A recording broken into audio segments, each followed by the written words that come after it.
नमस्कार, यो हो न्युज 24 टेलिभिजन। बेलुका 8 बजेको न्युज बुलेटिनमा स्वागत छ। राजनीति सेवा हो या पेशा, यसमा आफ्नै तर्क पाइन्छन्, तर राजनीति सेवामूलक पेशा हो भन्नेहरू पनि कम छैनन्। राजनीतिलाई सेवामूलक पेशा मान्ने हो भने एकजना मानिस कहिलेसम्म यसमा रहन सक्छ, यो महत्त्वपूर्ण प्रश्न हो। हुन त राजनीति अनुभव र भोगाइसहितको विचार दर्शनको चातुर्य खेल पनि हो, तर नेपालमा यो नियम कमै मात्रामा लागू हुने गर्छ। लागू हुने गरेको छ त बुढा र लामो समय राजनीतिमा समय व्यतीत गरेका नेताहरूको एक छत्र राज। विश्वका केही त्यस्ता मुलुक पनि छन् जो विकासको हिसाबले हामीभन्दा धेरै माथि छन्। उनीहरू आर्थिक रूपमा पनि सम्पन्न नै छन्, तर त्यहाँ 40 वर्षमै देशको नेतृत्व गर्दै युवाहरूले शासन चलाइरहेका छन्। पार्टी र सत्ता र राजकाज फरक विषय हुन् भन्ने तथ्यलाई हाम्रा नेताले बुझ्न नसकेको कि सत्ता भोगले कुतकुत्याइरहेको बुझिन सक्नुहुन्छ। बेलायतमा भर्खरै 40 वर्षका ऋषि सुनक प्रधानमन्त्री बने। यसरी नै फ्रान्समा 39 वर्षका इमानुएल मैक्रो र न्युजिल्यान्डको प्रधानमन्त्रीमा 37 वर्षकै ज्यासिन्डा आर्डेन आएकी थिइन्। 10 वर्ष सशस्त्र युद्धको नेतृत्व गर्ने पुष्पकमल दाहाल नै 35 वर्षको उमेरमै नेतृत्वमा पुगेका होइनन्। यी र यस्ता अवस्थालाई बिर्सदै नेपाली राजनीतिमा उमेरले 70 को दशकमा टेकेकाले नै देश चलाउनु पर्ने। देशको आर्थिक अवस्था झन्झन नाजुक बन्दै गएको छ। विकास र समृद्धिका विषय भाषणमै सीमित बन्न पुगेका छन्। झन् हाम्रो राजनीतिक नेतृत्वले भन्दैछ युवा युवा भनेर हुन्छ। नेतृत्व लामो सङ्घर्ष र अनुभवले मात्रै हुने हो। झुक्क्याउन बन्द गर्नुहोस् नेताजीहरू। नागरिक सचेत छन्। बनावटी र आफ्नै शक्ति र सत्ताको केन्द्रमा रहने भन्दा एक कदम अघि बढेर देशका लागि योगदान गर्ने कन्जुस्याइ किन? क्रान्ति र परिवर्तनकारी आन्दोलनमा तपाईँहरूको भूमिकाको भावी पुस्ताले पनि सराहना गर्ने नै छ, तर यसै गरी सत्ता र शक्तिको फेरो समातेरै मृत्यु रोज्नु भयो भने भावी पुस्ता त के, यही पुस्ताले पनि तपाईँहरूलाई गलत्याउने छ। बरु युवालाई प्रशिक्षित गर्नुहोस्, सत्ता सञ्चालनको तालिम दिनुहोस्, राजनीतिक दर्शन र विचारमा कक्षा नै चलाउनुहोस्, तर समयको बेगलाई रोक्ने होइन, माटो सुहाउँदो नेतृत्व हस्तान्तरणबारे पनि सोच्नुहोस्। बेला भइसकेको छ। नभए नो नट अगेन जस्ता अभियानले तपाईँहरूलाई लखेटिरहनेछ, जसलाई निर्वाचन आयोगले पनि रोक्न सक्ने छैन। अब न्युज बुलेटिनका हेडलाइन्स। सत्तारूढ गठबन्धनद्वारा प्रतिनिधि सभा र प्रदेश सभाका प्रत्यक्षतर्फका आधिकारिक उम्मेद्वारहरूको सूची सार्वजनिक। 2 स्थानमा सहमति जुटेन। रूपन्देही 2 मा जनमोर्चा अलग।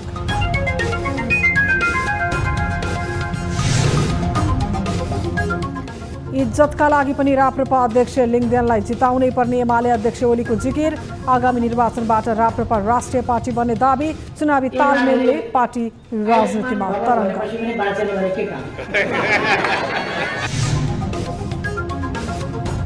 केन्द्र सरकार र स्थानीय सरकार बीचका टकराव र शासन प्रत्यायोजनमा देखिएका समस्याले संघीयतामाथि नै प्रश्न। संघीयताको कार्यान्वयनकी खारेजी भन्ने बहस उत्कर्षमा। ईमानदारीका साथ लाग्नुपर्छ, अनि मात्र संहिता कार्यान्वयन हुन सक्छ। कोरोना कालमा सस्तो ब्याज दरमा कर्जा विस्तार गर्दा ब्याङ्क रित्यो। ब्याज दर बढाउँदा ऋणीले ऋण तिर्न नसक्ने खतरा। पहिलो त्रैमासको वित्तीय विवरणमा खराब कर्जाको आँकडा। आधार दरमा पनि उनीहरूले लोन दिइरहेको हो, दिन सकिने अवस्था हो। र सन् 2035 देखि डिजेल र पेट्रोलबाट चल्ने गाडी प्रभावकारी रूपमा प्रतिबन्ध गर्ने यूको प्रस्ताव पारित। विद्युतीय सवारी बढाउन यू राष्ट्रहरू सहमत।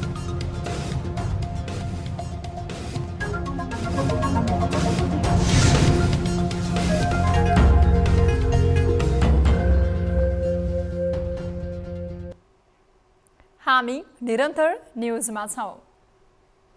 सत्तारूढ गठबन्धनले प्रतिनिधि सभा र प्रदेश सभाका प्रत्यक्षतर्फका आधिकारिक उम्मेद्वारहरूको सूची सार्वजनिक गरेको छ। आफ्ना उम्मेद्वारहरूबीच कतिपय निर्वाचन क्षेत्रमा विवाद देखिएपछि गठबन्धनका शीर्ष नेताहरूको हस्ताक्षरसहित आधिकारिक सूची सार्वजनिक गरेको हो।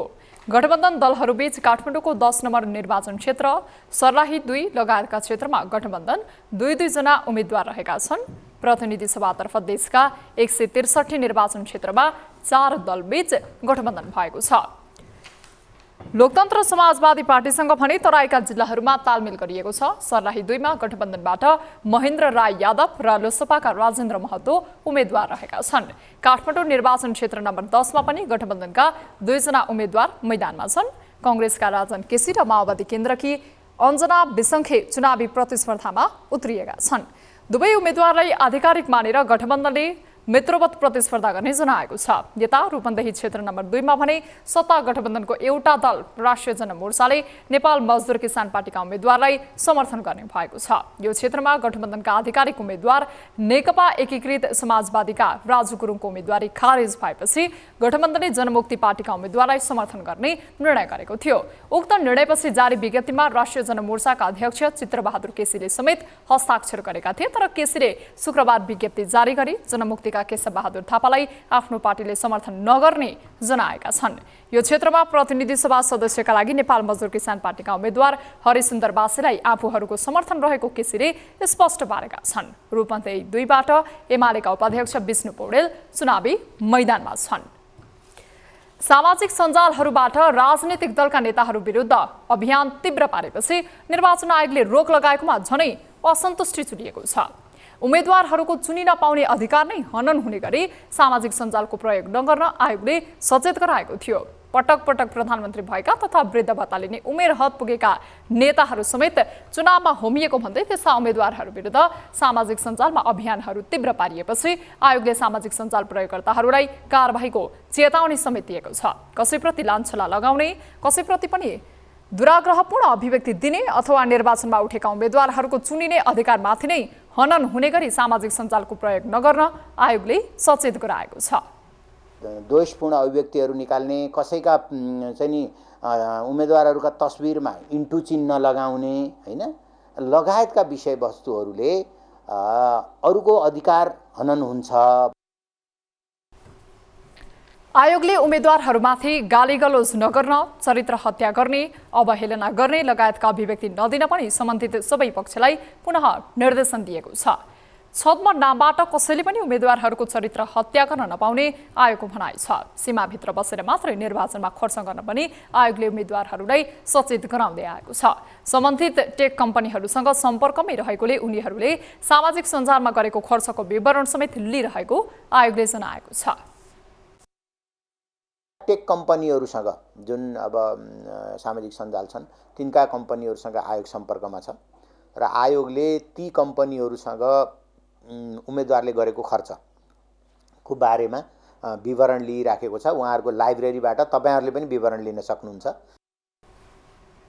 2079 मङ्सिर 4 गते हुने प्रतिनिधि सभा सदस्य तथा प्रदेश सभा सदस्य निर्वाचनका लागि जारी निर्वाचन आचार संहिता 2079 बमोजिम मिथ्या सूचना, दुष्प्रचार र द्वेषपूर्ण अभिव्यक्तिको नियमन गर्ने सन्दर्भमा लिएर कतिपय कोणबाट अभिव्यक्ति स्वतन्त्रताको हनन भएको भन्ने सम्बन्धमा निर्वाचन आयोगको ध्यानकर्षण भएको जनाइएको छ। चुनावी तालमेलले नेकपा एमालेको राजनीतिक जीवनमा ठूलो तरङ्ग सिर्जना भए। संघीयताको खारेजी र राजतन्त्रको वकालत गर्नेदेखि पार्टी लाइन विरुद्ध अभिव्यक्ति दिनेहरू दण्डको शिकार बने। आफ्नै घर फर्कियौं भन्दै खुसी साटेका नेताहरू कोही स्वतन्त्रको बिल्ला भिरेर चुनावमा होमिएका छन् त कोही आफूले टिकट नपाएपछि जवाफ माग्ने भन्दै सार्वजनिक कार्यक्रम गरेर नेतृत्वलाई प्रश्न गर्ने अवस्थामा पुगेका छन्। एक रिपोर्ट।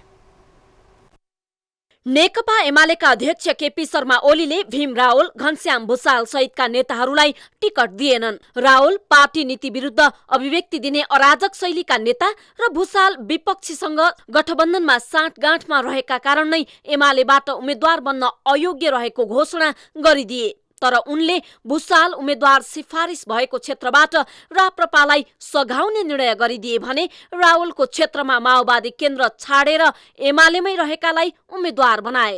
पार्टीको हितमा एक शब्द बोले होइन, आन्दोलनको हितमा एक शब्द बोले होइन, अरू प्रकारका तमासा देखाउनु पर्ने ठाउँमा तमासा देखाए। अनि त्यस्तो मान्छेले एकाधले पाएन, स्वाभाविक हो नि, पालो गर्नु पर्दैन, अरूलाई पनि त पालो गर्नुपर्छ नि त। के असाधारण पार्टीको पक्षमा, देशको पक्षमा त्यस्तो असाधारण भूमिका भए पनि उहाँको भूमिका आवश्यक छ, उहाँ नभइकन पार्लियामेन्ट चल्दैन, उहाँ नभइकन देश हाँकिँदैन भन्ने स्थिति त होइन। ओली यतिमै रोकिएका छैनन्। राजतन्त्र र संघीयता खारेजीको मुद्दा बोक्ने राप्रपाका अध्यक्ष राजेन्द्र लिङदेनलाई एमालेले आफ्नो इज्जत बचाउनकै लागि भए पनि जिताउनै पर्ने बताएका छन्। राष्ट्रिय आत्मसमर्पणवादको मतियार कांग्रेस रहेको भन्दै गठबन्धन प्रति कटाक्ष गरेका ओलीले राप्रपा सच्चा राष्ट्रवादी शक्ति भएको जिकिर गरे भने कमल थापा नेतृत्वको राप्रपा नेपाललाई पनि जिताउनै पर्ने बताए। जसलाई हामीले समर्थन गर्छौं, एमाले आयुष्मान भव भनेपछि पनि बाँचेन भने के काम? चिरञ्जीवी भएस भनेपछि पनि लामो जीवन बाँचेन भने, बिमारी छ भने एमाले निको भइगएस भनेपछि निको भएन भने, चुनावमा उम्मेदवार उठेको छ एमाले विजयी भव भनेपछि पनि जित्दैन भने एमाले समर्थन गरे के काम लाग्यो? ओलीले राजतन्त्रवादी र संघीयता विरोधीलाई काखी च्याप्दा बाहिरिएका राहुल भुसाल भने ओली संकीर्ण आत्मा केन्द्रित भएको बताउँदै आएका छन्। नेता राहुलले त आफूले टिकट नपाउने तर राप्रपाका नेताले टिकट पाउने त्यस्तो के काम गरेका छन् भनेर प्रश्न नै तिर्स्याएका छन्। उता भुसालले भने ओली एमालेमा रहन्जेल भद्रगोल कायमै रहने बताएका छन्। झण्डै 2/3 प्रधानमन्त्री हुँदा आधाभन्दा बढी समय सरकारी निवास बालवाटार र अस्पतालमा बिताउनेले उम्मेदवार हुन पाउने तर देश र जनताका हित एवं सरकारका विषयमा निरन्तर संसद र संसदीय समितिमा सक्रियताका साथ आवाज उठाउने र कानुन निर्माणमा क्रियाशील रहनेले क्षेत्र, जिल्ला र प्रदेशबाट सर्वसम्मत एकल सिफारिस हुँदा पनि उम्मेदवार हुन नपाउने किन? पार्टीको सिद्धान्तको वकालत गर्ने, पार्टीको सिद्धान्तको अगुवाई गर्नेहरू किनारा पर्ने यो दुर्भाग्यपूर्ण अवस्था आयो, जसको उदाहरण म आफै हुँ। एमालेको घोषित नीति संघीयता, धर्मनिरपेक्षता र समावेशिताका लागि थप मजबुत बनाउन भूमिका खेल्ने नै हो। तर परस्पर विरोधी शक्तिलाई समर्थन किन गरिरहेका छन् त्यो प्रश्न भने रहस्यको गर्भमै छ। सत्ताको गणितीय खेलका लागि मात्र यस्तो सहकार्य प्रत्युत्पादक हुन्छ। हुन त ओलीलाई संघीयता मन नपरेको र उनी यसको विपक्षमा रहेको भन्दै विपक्षीहरूले आरोप लगाउँदै आएका छन्। तर ओली भने संविधान र कानुनको पालना गम्भीरताका साथ गर्ने दाबी गर्दै आएका छन्। न्युज 24 टेलिभिजनका लागि राजनीतिक ब्युरो। दार्चुलाको ब्यास गाउँपालिका 2 तम्बाकु नजिक सीमापारी भारतीय पक्षबाट विस्फोट गराएको ढुङ्गा उछिटिएर एक बालकको मृत्यु भएको छ। आज बिहान तम्बाकुबाट घर फर्किने क्रममा बाटो हिँडिरहेको अवस्थामा सीमापारीबाट उछिटिएर आएको ढुङ्गा लागेर ब्यास गाउँपालिका 2 का हिक्मत महराका 9 वर्षीय छोरा पवन महराको मृत्यु भएको हो। घटनामा अन्य 2 जना घाइते भएका छन्। घटनामा बुबा हिक्मत महरा र बहिनी घाइते भएका हुन्। ब्यास गाउँपालिका 2 स्थित थीबाट दुम्लिङतर्फ आफ्ना बुवा र बहिनीसँगै आइरहेको पवनको सीमापारी भारतबाट आएको ढुङ्गा लागेको थियो। भारत पिथौरागढ जिल्लाको दार्चुला अन्तर्गत तबाघाट लिपुलेक सडक खण्डको लखिमपुरको चट्टानी भूभागमा सडक निर्माण गरिरहेको गर्ग एन्ड गर्ग निर्माण कम्पनीले सीमा क्षेत्रमा कुनै पूर्व सूचना नदिई विस्फोट गराउँदा घटना भएको स्थानीय जनप्रतिनिधिले बताएका छन्। भारतीय पक्षले भने विस्फोटबारे कुनै पनि जानकारी गराएको छैन।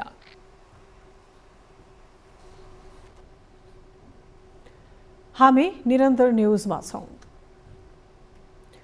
राणा शासन जनताप्रति जवाबदेही भएन भनेर आन्दोलन चल्यो। जहानिया राणा शासन ढल्यो। राजतन्त्र विरुद्ध पनि वंश निरन्तरताको शासन भन्दै आन्दोलन चल्यो। राजतन्त्र पनि ढल्यो। राजतन्त्रको अन्त्यसँगै देश गणतन्त्रमा गयो। गणतन्त्रपछि केन्द्रीकृत राज्य शक्तिलाई विकेन्द्रीकरण गर्ने भन्दै संघीयता देशमा लागू भयो। तर संघीयताको कार्यान्वयन सही ढङ्गले हुन नसक्दा आर्थिक रूपले खर्चिलो, धान्नै नसकिने र राजनीतिक कार्यकर्ता भर्ती केन्द्र पो बन्छ कि भन्ने आम चासो र चिन्ता व्याप्त छ। एक रिपोर्ट। गणतन्त्रको स्थापनासँगै जनताका छोराछोरी राष्ट्र प्रमुख बन्ने अवसर त जुर्यो। तर जनताका छोराछोरीले नै गर्ने शासन प्रणाली कतै असफल त हुने होइन, यो प्रश्न आम बन्न पुगेको छ। संघीयताको मर्म जनतालाई केन्द्रीकृत शासन सत्ताबाट विकेन्द्रीकरणमा लैजाने र प्राय सेवा स्थानीय स्तरमै दिने भन्ने हो। तर केन्द्र सरकार र स्थानीय सरकार बीचका टकराव र शासन प्रत्यायोजनमा देखिएका समस्याले संघीयतामाथि नै प्रश्न उठिरहेको छ।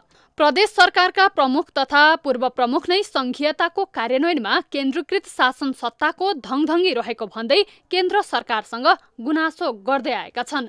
संघीयता सफल हुनै सक्दैन।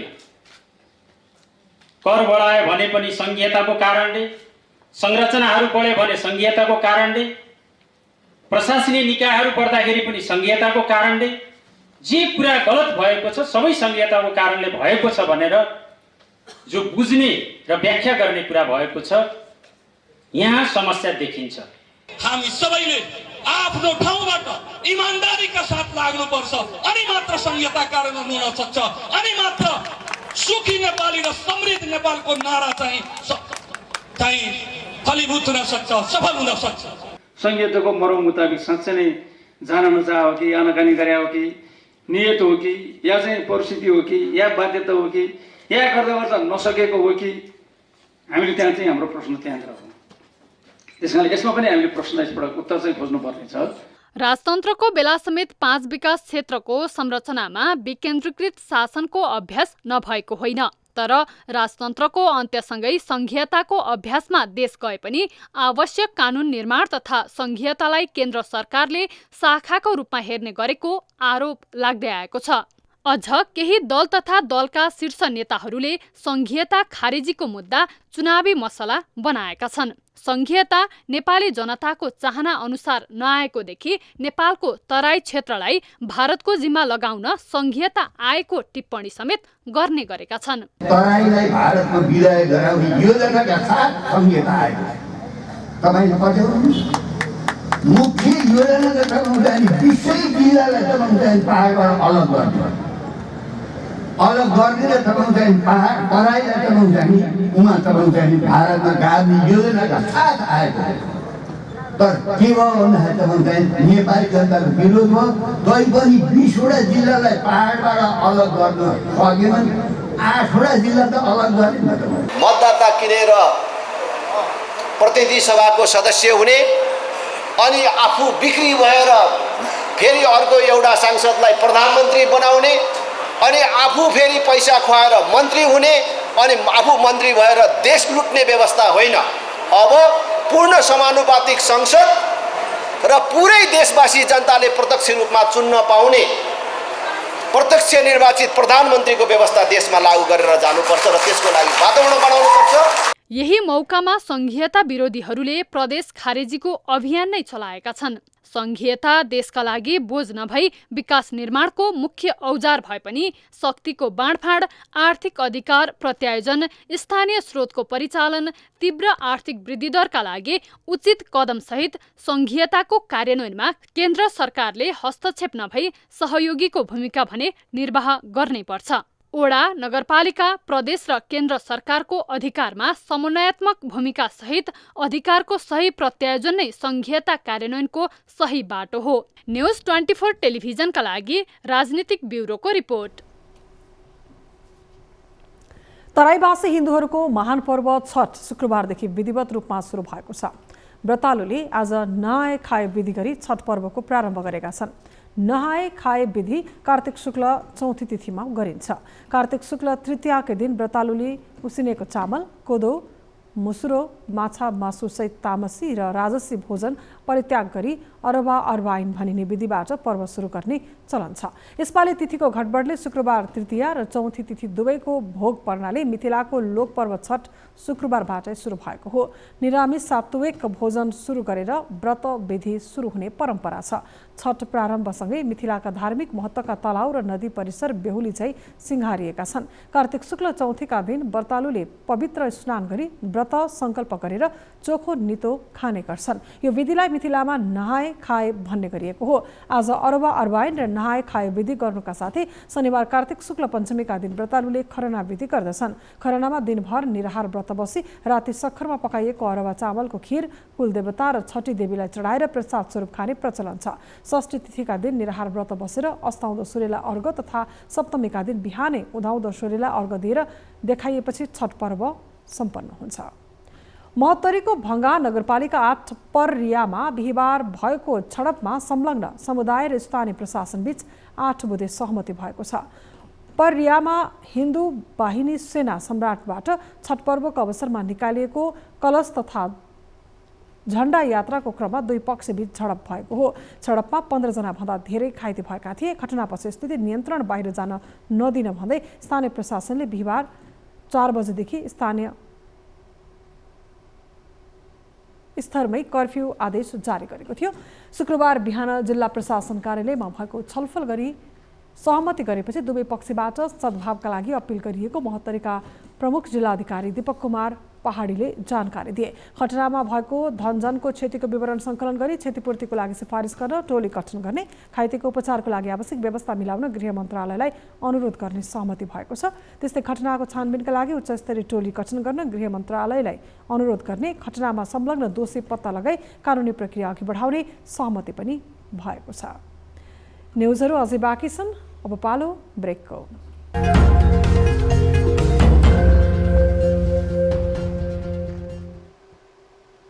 हामी निरन्तर न्युजमा छौँ। भनिन्छ आदिम कालमा महिलाको नेतृत्वमा राज्यहरू सञ्चालन हुन्थे, तर समयक्रमसँगै समाजमा पितृसत्तात्मक दृष्टिकोण झाँगियो।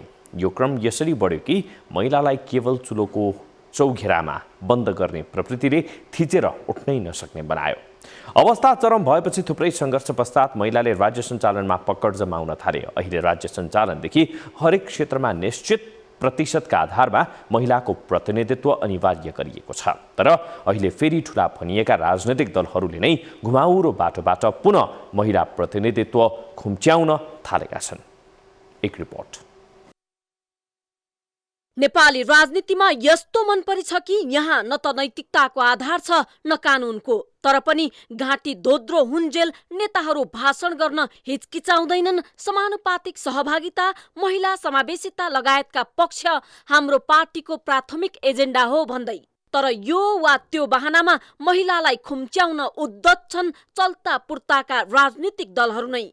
महिलालाई राज्य सत्ताबाट टाढै राख्न खोज्ने पितृसत्तात्मक प्रवृत्तिले चरम रूप लिएपछि थुप्रै सङ्घर्ष भए र अन्ततः 2072 सालमा जारी वर्तमान संविधानले नै राज्य सञ्चालनमा 32% महिला सहभागिता सुनिश्चित गर्यो।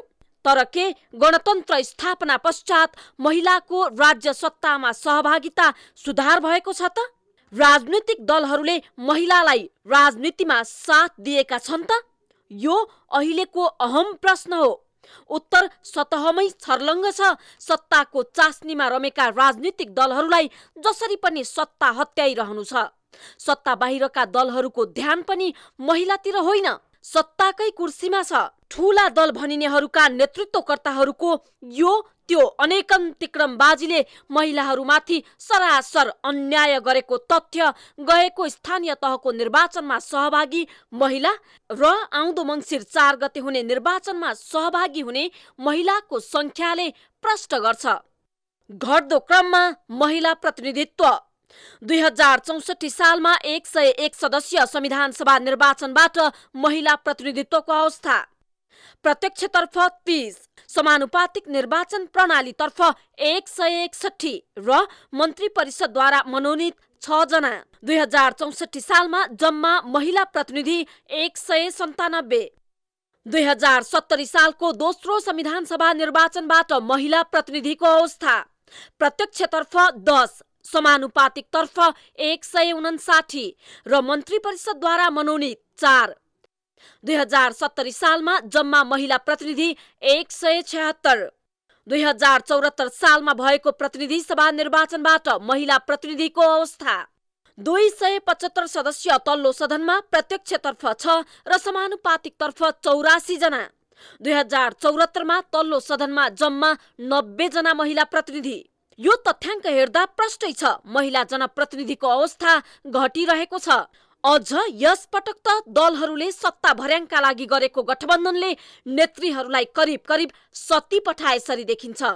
मङ्सिर 4 गते हुने आम निर्वाचनमा महिलाहरूको उम्मेदवारीको अवस्था दयनीय छ भन्ने कुरा यसले पुष्टि गर्छ।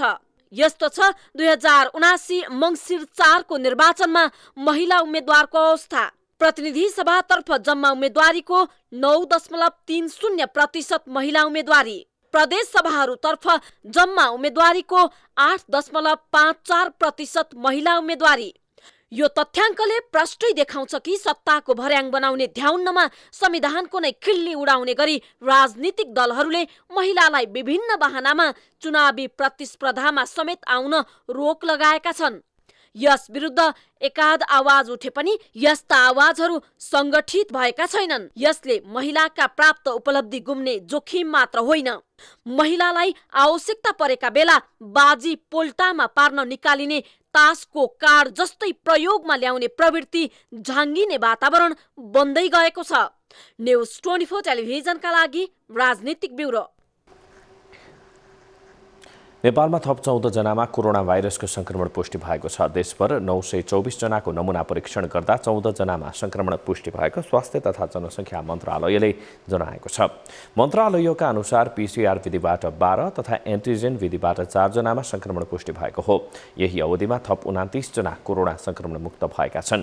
यो सँगै सक्रिय संक्रमितको संख्या 605 पुगेको छ। यस्तै देशभर थप 2728 जनामा डेङ्गु रोगको संक्रमण पुष्टि भएको छ। देशभर 46,413 जनामा डेङ्गु संक्रमण पुष्टि भएको मन्त्रालयले जनाएको छ। गत श्रावण महिनादेखि फैलिएको डेङ्गुको प्रकोप 77 जिल्लामै फैलिएको छ। हालसम्म डेङ्गु रोगका कारण 52 जनाको मृत्यु भइसकेको मन्त्रालयको तथ्याङ्कमा उल्लेख छ।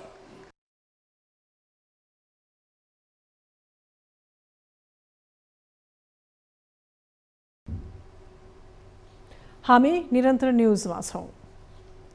कोभिड-19 रोकथामका लागि दुईपल्ट लकडाउन हुँदा मुलुकको आर्थिक गतिविधि लगभग ठप्प थियो। त्यही बेला ब्याङ्कमा पैसा थुप्रिँदै गयो, ब्याज दर सस्तियो। ढुकुटीमा पैसा राखेर फाइदा नहुने भएपछि ब्याङ्कहरूले आँखा चिम्लेरै सस्तो ब्याज दरमा कर्जा विस्तार गरे। अहिले ब्याङ्कहरूसँग थप लगानी गर्न पैसा छैन। ब्याज दर आकाशीय र धेरै ऋणीले ऋण तिर्न नसक्ने खतरा छ। यही कारण चालु आर्थिक वर्षको पहिलो त्रैमासको वित्तीय विवरणमा खराब कर्जाको आँकडा वात्तै बढेको छ। एक रिपोर्ट। बैंकहरूले अचाकले ब्याज बढाएको भनेर अहिले देशभरका उद्योगी व्यवसायीले विरोध जनाइरहेका छन्। कर्जाको ब्याज दर 18% हाराहारी पुगेपछि उनीहरूले केही जिल्लामा बैंक बहिष्कार गर्ने भन्दै र्याली नै निकाले। बैंकहरूले असोजमा निक्षेपको ब्याज दर बढाउँदाको असरले कार्तिकमा कर्जाको ब्याज दरले नयाँ रेकर्ड बनाएको हो। यही बेला बैंकहरूले प्रकाशित गरेको पहिलो त्रैमासको वित्तीय विवरणहरूमा खराब कर्जाको आँकडा बढेको छ। 26 मध्ये 23 वाणिज्य बैंकको खराब कर्जा बढेको छ। नेपाल इन्भेस्टमेन्ट बैंक र राष्ट्रिय वाणिज्य बैंकको खराब कर्जा घटेको छ भने सेन्चुरी कमर्सियलको स्थिर छ। सनराइज बैंकको सर्वाधिक धेरै 1.81% बिन्दुले खराब कर्जा बढेर 2.94% पुगेको छ। खराब कर्जा धेरै बढ्ने मध्ये सिटिजन्स बैंक, राष्ट्रिय वाणिज्य बैंक, एनसिसी बैंक पनि हुन्। बैंकिङ प्रणालीमा लगानी योग्य रकमको अभाव हुँदाहुँदै पनि बैंकहरूले राष्ट्र बैंकबाट अल्पकालीन ऋण लिएर आक्रामक ढङ्गले कर्जा विस्तार गर्दाको परिणाम अहिले देखिएको हो। तर विज्ञहरू भने नेपालमा खराब कर्जाको अवस्था अझै पनि न्यून रहेकाले आत्तिनुपर्ने अवस्था नरहेको बताउँछन्। 2% मुनिको खराब कर्जा अनुपात देख्दा राम्रो, अत्यन्त राम्रो, तर यसले वित्तीय क्षेत्रको उत्थानशीलता भन्छौँ नि, उत्थानशीलतामा यसले प्रहार गर्छ। अब झगडा कोष अत्यन्त न्यून कायम गर्दा पनि हुने, भोलि कुनै सङ्कट आयो, कुनै अलिकति प्रतिकूल अवस्था आयो भने ब्याङ्कहरू अत्यन्त कमजोर अवस्थामा रहन सक्ने हुन्छ। त्यसैले एउटा सौदिलो खालको खराब कर्जा अनुपातले वित्तीय क्षेत्रलाई सबलीकरण गर्ने पनि हुन्छ। ब्याङ्कर्स सङ्घको तथ्याङ्क अनुसार गत आर्थिक वर्षमा वाणिज्य ब्याङ्कहरूले 3 खर्ब 40 अर्ब रुपैयाँ निक्षेप लिएर 4 खर्ब 54 अर्ब रुपैयाँ कर्जा दिएका थिए। यही कारण अहिले ब्याङ्कहरू लगानी योग्य रकमको अभाव झेलिरहेका छन्। निक्षेपको ब्याज दर 13% माथि छ भने कर्जाको ब्याज दर 18% हाराहारी पुगेको छ। उद्योगी व्यवसायीले यही गतिमा ब्याजदर बढ्दै जाने हो भने आफूहरूले ऋण तिर्न नसक्ने बताइरहेका छन्। हिजो बैंकहरूले आधार दरमा पनि उनीहरूले लोन दिइरहेको हो, दिन सकिने अवस्था हो। तर अहिले त्यसमा चाहिँ 6%, 7%, 8%सम्म पनि हामी थपेर दिन्छौँ भनेर भनिसकेका छ र त्यसै थप्दैछन् भनेपछि अनि यसले चाहिँ एउटा बैंकिङ आतङ्क नै देशभरमा मचाएको अवस्था छ। महँगो ब्याजदरकै कारण धेरै उद्योगी व्यवसायी ऋण तिर्न नसक्ने अवस्थामा पुगे भने बैंकहरूको खराब कर्जाको ग्राफ अझै बढ्नेछ। खराब कर्जा बढ्दै जाँदा उनीहरूले कर्जा नोक्सानी बापत छुट्याउनु पर्ने रकम बढ्छ। जगेडा कोषमा रकम बढ्दा बैंकहरूको क्षमता बलियो हुन्छ, तर यसबाट नाफामा पर्ने असरले शेयर बजार लगायतका क्षेत्रमा दबाव बढ्नेछ। न्युज 24 टेलिभिजनका लागि बिजनेस ब्युरोको रिपोर्ट। अब बिजनेस न्युज।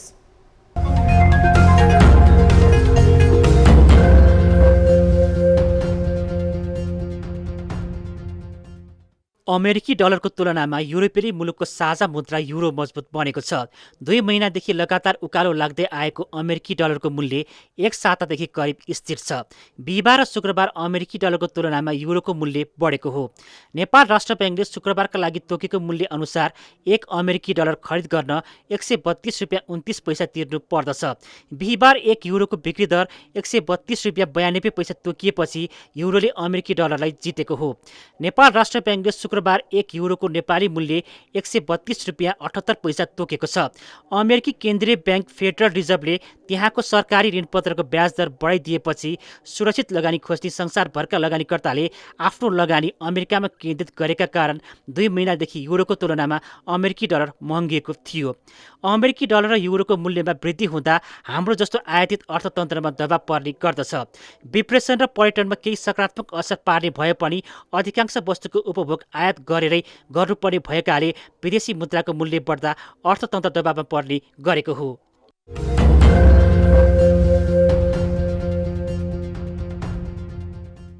गत आर्थिक वर्षमा सबैभन्दा धेरै भन्सार राजस्व वीरगञ्ज भन्सार कार्यालयबाट उठेको छ।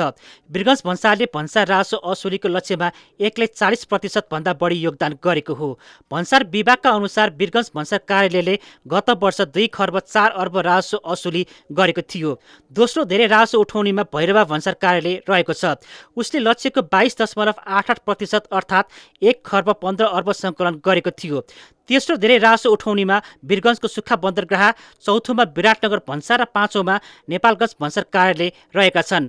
केही भन्सार कार्यालय यस्ता छन् जहाँबाट 1 वर्षमा 1 करोड रुपियाँ पनि राजस्व उठेको छैन। महाकाली, दार्चुला, कोइलाबास, पशुपतिनगर लगायतका भन्सार कार्यालयले केही लाखको हाराहारी मात्रै भन्सार राजस्व उठाउने गरेका छन्।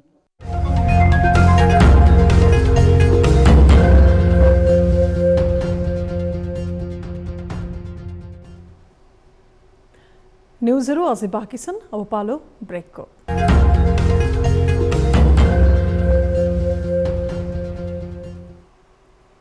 हामी निरन्तर न्युजमा छौँ। अब स्पोर्ट्स न्युज।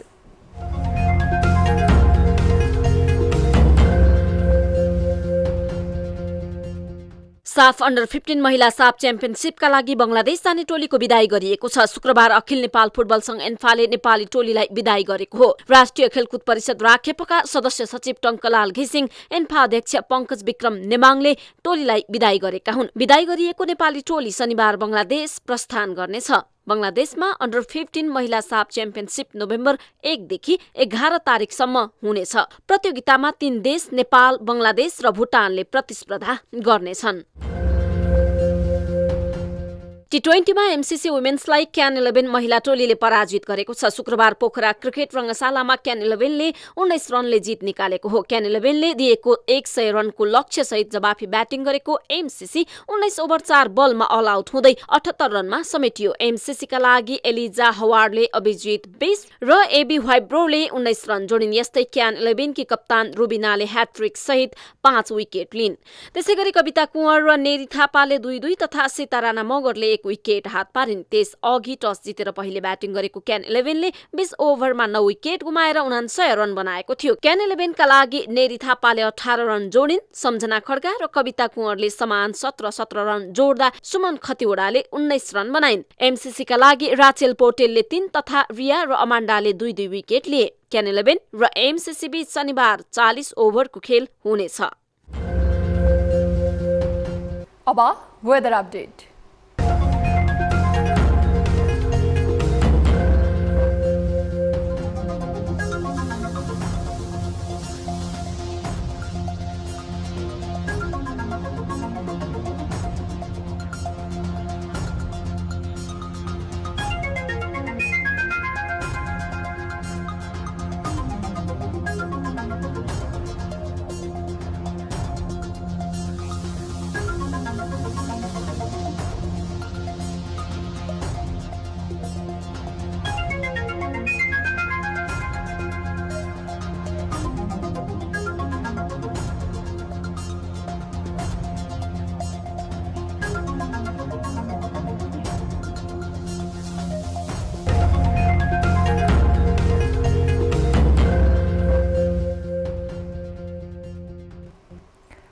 अब न्यूज बुलेटिनको अन्त्यमा पुनः हेडलाइन्स। सत्तारूढ गठबन्धनद्वारा प्रतिनिधि सभा र प्रदेशसभाका प्रत्यक्षतर्फका आधिकारिक उम्मेद्वारहरूको सूची सार्वजनिक। 2 स्थानमा सहमति जुटेन। रूपन्देही 2मा जनमोर्चा अलग।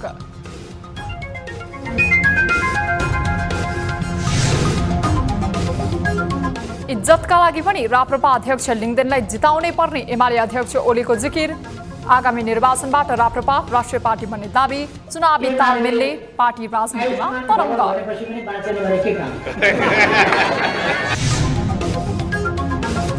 केन्द्र सरकार र स्थानीय सरकार बीचको टकराव र शासन प्रत्यायोजनमा देखिएका समस्याले संघीयतामाथि नै प्रश्न। संघीयताको कार्यान्वयन कि खारेजी भन्ने बहस उत्कर्षमा। आफ्नो ठाउँबाट इमानदारीका साथ लाग्नुपर्छ अनि मात्र संघीयता कार्यान्वयन हुन सक्छ। कोरोना कालमा सस्तो ब्याजदरमा कर्जा विस्तार गर्दा बैंक रित्तिएको भनाई। ब्याजदर बढाउँदा ऋणीले ऋण तिर्न नसक्ने खतरा। पहिलो त्रैमासको वित्तीय विवरणमा खराब कर्जाको आँकडा पनि उनीहरूले लोन दिइरहेको हो, दिन सकिने अवस्था हो। र सन् 2035 देखि डिजेल र पेट्रोलबाट चल्ने गाडी प्रभावकारी रूपमा प्रतिबन्ध गर्ने ईयूको प्रस्ताव पारित। विद्युतीय सवारी बढाउन ईयू राष्ट्रहरू सहमत।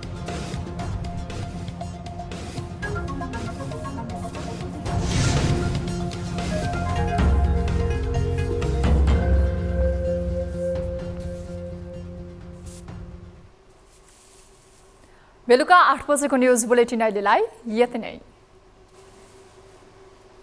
थप न्युजका लागि हाम्रो वेबसाइट www.news24nepal.com हेर्नुहोला। साथै हामीलाई फेसबुक, ट्विटर र युट्युबमा पनि फलो गर्न सक्नुहुनेछ। यस्तै मोबाइल, भाइबर, इमेलबाट 24 डेस्कमा समस्या र गुनासो गर्न सक्नुहुनेछ। अहिलेलाई बिदा दिनुहोस्। हामी निरन्तर न्युजमा छौँ। नमस्ते।